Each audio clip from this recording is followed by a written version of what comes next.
Hey everyone, I'm Emma Kidwell. I'm an RBT in Indianapolis, so I conduct one-on-one ABA therapy with individuals who have autism. In my experience, I've been able to use different communication systems such as PECs or augmentative alternative communication devices, but the one I want to talk about specifically is sign language. Excuse me. So, who would be a good candidate for using sign language as a communication system? Typically, in our setting, a children with autism who is nonverbal or has limited communication would be a good candidate. You also might want to consider it if they're deaf or hard of hearing. And if the learner has good imitation skills and good fine motor skills, it would be another bonus for them to use signs. So, pros and cons of sign language. Some pros, it's easy to take with you. So with speech devices or PEX boards, you're carrying a heavy device or a binder, a piece of paper, or a board. And so it's a little bit harder to carry with you and still be able to enjoy swinging on a swing if you have a big, heavy device on or whatever it is you're wanting to do. It's also a lot quicker to produce the sign EAT than to flip through a binder, look on your screen, try to find the right buttons, the right sequence to find EAT on your device or your PEX board. So I would say it's a little more efficient as far as immediately saying what you're wanting to say.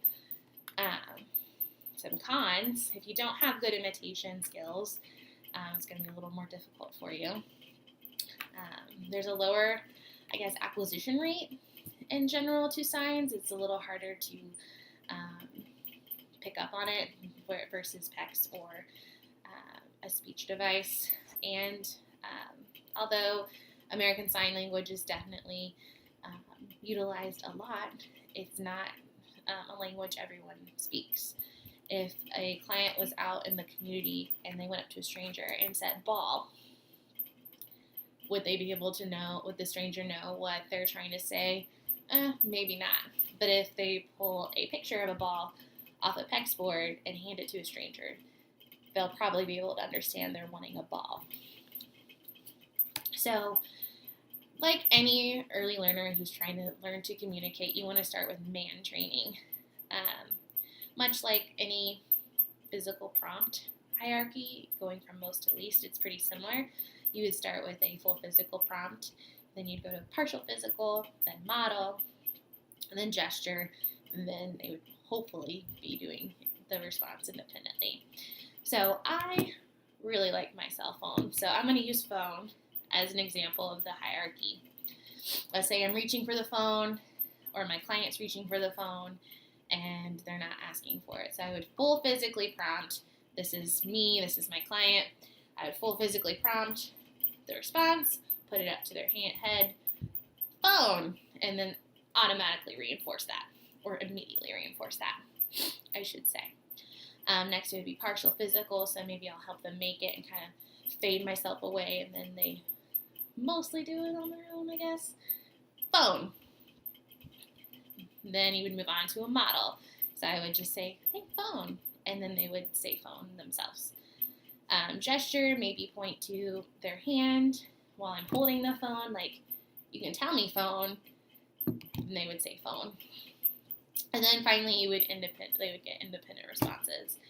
And that's how you would kind of use man training with sign language. I kind of wanted to talk a little more about how I use signs now because I have a little more of a higher functioning client who is deaf. So any vocal SD that I'm trying to present to them would not register. So let's say I wanted to work on a listener responding goal in their program. So I would say, show me jumping. And then they would jump.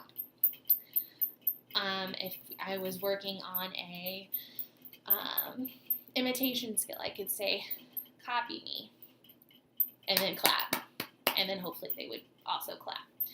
And finally, if I'm wanting to work on tacting, Let's say I have a picture of a ball, and I say, what sign?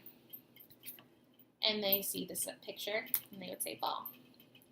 So another good thing that I didn't mention in the pros list earlier is you can teach across the verbal operants with sign, even though it's not a vocal response. You can do tacting.